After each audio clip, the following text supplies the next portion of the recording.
Hello. మనం new story సిరీస్లో పంచతంత్రలో మిత్రభేదం story start చేసుకున్నాం కదా. సో ఫస్ట్ స్టోరీ ఇంట్రడక్షన్ అలాగే స్టోరీ చెప్పేసుకున్నాము. అయితే ఇవాళ ఫస్ట్ ఇంటర్నల్ స్టోరీ అంటే రెండో నక్క మొదటి నక్కకు చెప్పే కోతి మేకు కథ తెలుసుకుందాము. అయితే పూర్వం ఒక ఊర్లో ఒక ధనవంతుడు ఉండేవాడు. అతను కి పిల్లలు లేరనమాట. అప్పుడు అతను ఒక గుడి శిథిలావస్థలో ఉండటం చూసి ఆ ఊర్లో ఆ గుడిని పునర్నిర్మించడానికి వర్తకులను పెట్టి ధనం ఇస్తాడనమాట.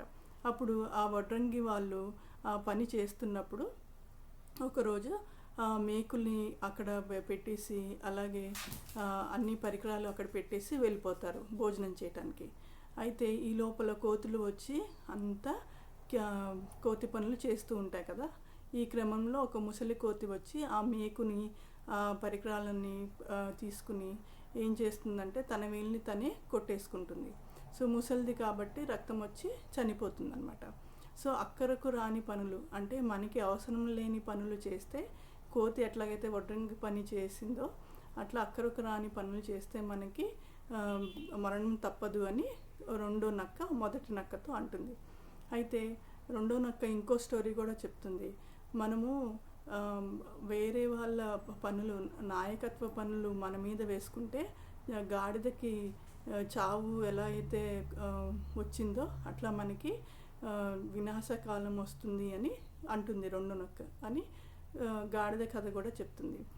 ఒక చాకలి వాడికి గాడిద కుక్క ఉంటాయన్నమాట. గాడిద బట్టలు మోస్తుంది, కుక్క ఏమో కాపలా కాస్తుంది.